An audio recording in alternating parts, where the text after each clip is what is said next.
Ahora, ¿cómo vamos a inocular nuestros medios en placa de Petri? Existen diferentes tipos de estrías con los que podemos sembrar nuestras placas de Petri y eso depende de lo que queremos que ocurra. Tenemos, por ejemplo, una estría recta o lineal, que es literalmente una línea y ya. Este tipo de estría no genera colonias, sino que se hace una sola línea de crecimiento bacteriano y aunque en esa línea crecen bastantes bacterias, pues en general en la placa no crece mucho, por lo tanto se genera muy poca biomasa, es decir, muy poca cantidad de bacterias vivas. Este tipo de estría se suele utilizar en pruebas de identificación. Aquí vemos, por ejemplo, dos bacterias. Esta es una bacteria que cuando está en contacto con estas otras, permite que esta bacteria de aquí rompa los eritrocitos con los que está hecho este medio de cultivo, que es agar sangre. El agar sangre contiene sangre, sí, pero sangre cuyos eritrocitos están completos, por eso tiene este rojo vivo. Esta bacteria de aquí se llama Staphylococcus aureus y esta bacteria en esta otra estría recta, pues es la que se está identificando. Pero al hacer este rompimiento de eritrocitos en esta zona, como los eritrocitos se rompen, el medio se vuelve más claro.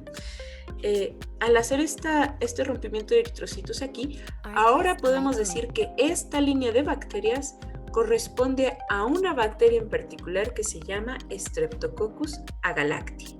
Entonces, esta prueba de identificación solamente se puede hacer si hacemos estrías en línea. ¿Sí? Streptococcus agalactiae solamente puede romper eritrocitos cuando entra en contacto con otras sustancias que libera Staphylococcus aureus. ¿Sí? Por eso se ponen así en cruz y se observa el resultado cerca de donde ambas bacterias se juntan. Bien. Ahora, otra estría es la estría simple, que se parece a la que hacemos en el plano inclinado de los medios de cultivo. Hacemos un movimiento así. Este tipo de estrías tampoco genera colonias. Toda esta línea tiene un crecimiento parejo de microorganismos. Esto sí genera abundante biomasa, aprovecha más la superficie del medio de cultivo y solamente se utiliza cuando ya tenemos un cultivo puro o una bacteria perfectamente, una colonia perfectamente aislada y la pasamos a otra para obtener biomasa de cultivo puro. Aquí en este ejemplo, en el cultivo primario había bacterias que alrededor habían roto eritrocitos, este también es un agar sangre. Entonces lo que hizo aquí la técnica de laboratorio fue tocar solamente esa colonia y en este medio, de hecho solo en la mitad, hizo una estría simple para ver si podía observar mejor ese rompimiento de eritrocitos. Todo alrededor de donde están estas abundantes colonias, o bueno, más bien el crecimiento abundante de esta bacteria, efectivamente hizo que se rompieran los eritrocitos y aquí se puede observar eso mejor. Entonces, para eso fue que ella utilizó esta estría simple. Entonces, esa es por ejemplo, una utilidad. Sin embargo, también puede ser cuando ya queremos guardar unos días más unas bacterias, entonces hacemos esta estría simple en los medios de cultivo. Ya sabemos que es un solo tipo de bacteria y nada más queremos que nos dure viva más días en lo que hacemos otras pruebas. Entonces la pasamos a un medio limpio, nuevo, para que crezca y se mantenga joven, vaya, el cultivo más días. Existe otra técnica que se llama agotamiento de inóculo, en la cual, como ustedes vieron, primero hacemos estrías en una sección del medio y luego volteamos un poquito la caja y hacemos estrías en otra sección donde las últimas estrías no tocan la primera región y volvemos a repetir el proceso unas 3 o 4 veces. Cuando hacemos esto sin esterilizar el asa entre cada uno de estos trazos, Esto se llama estría por agotamiento del inóculo, es decir, hacemos este movimiento y luego, sin esterilizar el asa ni nada, hacemos este otro y luego este otro hasta aquí. Cuando ya vamos en este movimiento, la verdad ya llevamos muy poquitas bacterias, por lo tanto es más probable que en esta zona se generen colonias aisladas. Esta técnica se utiliza precisamente para aislar microorganismos, porque genera colonias aisladas al final. Habrá zonas también de abundante biomasa, donde no se observen colonias aisladas, casi siempre los primeros cuadrantes, y las últimas van a ser donde aparezcan las colonias aisladas.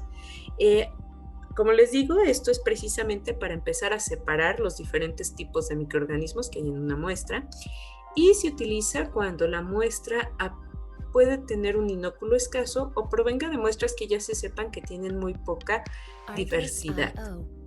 Es decir, no es necesario separar tanto las bacterias porque son pocos los tipos de bacterias que pueden venir en esta muestra.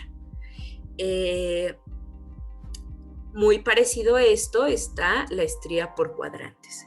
Se parece con una pequeña excepción. Hacemos el primer trazo y al terminarlo esterilizamos el asa en la flama del mechero. La dejamos enfriar y hacemos el segundo trazo. Y al terminar, volvemos a esterilizar el asa en la llama del mechero. Hacemos el tercer trazo con el asa fría, por supuesto, y volvemos a esterilizar y hacemos el último trazo. Y también al final pues ya esterilizamos, pero ya para dejar el asa. Como se pueden dar cuenta, es muy parecida a la anterior. La diferencia es que por cuadrante se utiliza para aislar microorganismos de muestras que tienen un inóculo abundante, es decir, que se sepa que son ricas en bacterias y además en una gran cantidad de bacterias.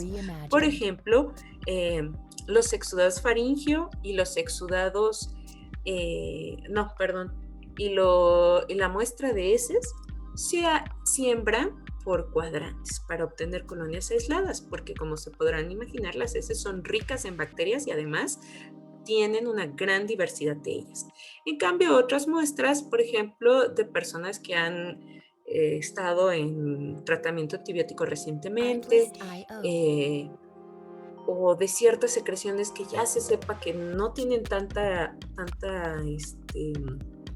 diversidad de bacterias, pues hacemos este mismo movimiento, pero sin esterilizar el asa al final de cada trazo. ¿Okay?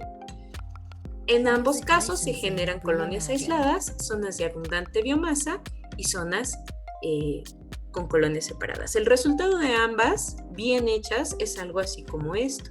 Esta bacteria es muy bonita, es una bacteria que tiene ese pigmento por sí sola, no necesito de ningún indicador, las células producen este pigmento.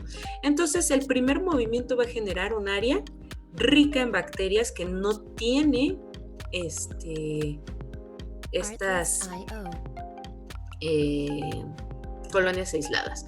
Poco a poco se pueden ir dando cuenta cómo se va diluyendo el inóculo hasta que al final aquí tenemos varias colonias aisladas con las que podemos trabajar para su identificación.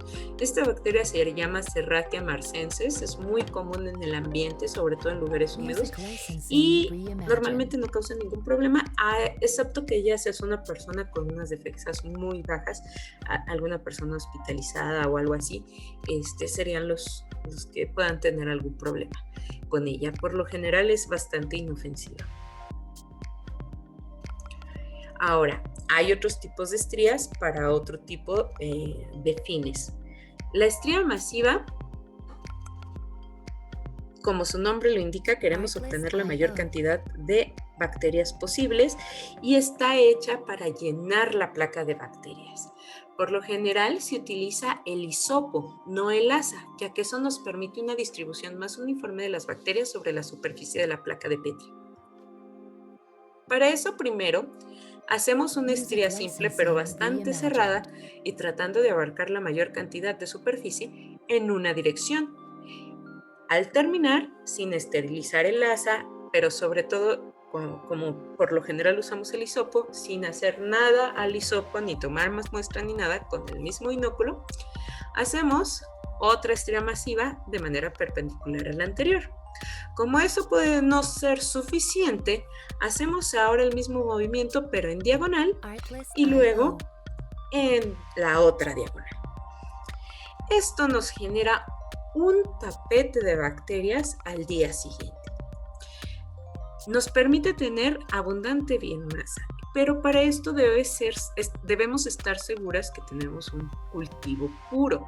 Por lo general, antes de hacer esto, ya pasamos por dos procesos: el cultivo primario, que es el que viene directamente de la muestra, y el cultivo axénico, que es cuando tomamos una colonia del cultivo primario y la ponemos en una placa nueva y al día siguiente observamos que solamente crece un tipo de morfología colonial. Ese sería nuestro cultivo puro o axénico. Y ya del cultivo axénico es que tomamos una colonia para hacer la estría masiva. Esto se utiliza sobre todo para evaluar la resistencia que una bacteria tiene a antibióticos en una técnica llamada antibiograma. Esta es una placa de antibiograma. Como pueden observar, el crecimiento es perfectamente uniforme en toda la placa, solamente alrededor de los antibióticos a los que tiene cierta resistencia, pues deja de crecer. Entonces aquí sí se inoculó, por supuesto, pasó por aquí el hisopo más de una vez, pero no creció nada porque como inmediatamente después de que se inoculó se pusieron estos discos de papel filtro impregnados con diferentes antibióticos, pues entonces el filtro dejó salir el antibiótico de su estructura, empezó a dispersarse por el medio de cultivo y hasta donde llegó no crecieron bacterias. Igual aquí, igual aquí, igual aquí. Los antibióticos que no tuvieron efecto sobre la bacteria, pues amanecieron rodeadas de bacterias que crecieron por debajo de él y alrededor. Entonces aquí se ve muy bien la diferencia entre la parte donde no hay crecimiento bacteriano y donde sí, y vemos cómo es perfectamente uniforme. Y es muy importante que sea así, porque de lo contrario no podríamos definir la distancia a la que la bacteria empieza a crecer, ¿sí? Entre más grande sea este halo de inhibición, es decir, esta distancia en la que se inhibe su crecimiento, más sensible es al antibiótico, ¿sí? Entonces es muy importante tener bien definida esta circunferencia de aquí, y eso solo se logra si todo el crecimiento es bastante uniforme. Por eso esta estría es importante. Y finalmente la estría que se utiliza para el urocultivo. En el urocultivo sí es importante porque es un criterio para saber si la bacteria que nos creció de verdad está alojada en la vejiga o en el tracto urinario, o solamente es contaminación de la piel al salir de la uretra. Entonces hay criterios, tiene que haber cierta cantidad de bacterias para considerarla realmente responsable de la enfermedad. Entonces ahí es cuando utilizamos las asas calibradas y tomamos la cantidad de líquido, en este caso muestra de orina, que le cabe al arito de la asa calibrada, que está el aro en perfecto estado, y hacemos primero una línea vertical y luego dispersamos ese líquido que quedó en la línea vertical con una estría simple, ¿sí? Esto genera una biomasa moderada. También se puede utilizar a partir de un cultivo puro diluido, pero en realidad se utiliza más a partir de muestras de orina. Debe de utilizarse el asa calibrada, de lo contrario no podemos estar seguras de la cantidad de bacterias que inoculamos, y por lo tanto no podríamos decir con confianza si efectivamente esa bacteria es la responsable de la infección del paciente. Y es, como les decía, la estría típica del urocultivo. Y aquí está una caja, ¿ven? Aquí está donde se puso la gota en una sola línea y luego dispersamos con la estría simple atravesando la línea inicial. Esta estría simple nos permite obtener colonias aisladas. Este cultivo de aquí tiene demasiadas colonias, por lo general se deberían obtener unas cuantas colonias aisladas que las podamos contar y entonces determinar si es o no una bacteria responsable de infección o es solo contaminación de la piel. En este caso, cuando aparecen así, pues definitivamente esta es la bacteria responsable de la infección del paciente porque está en una cantidad tan exagerada que realmente ni siquiera podemos contar colonias.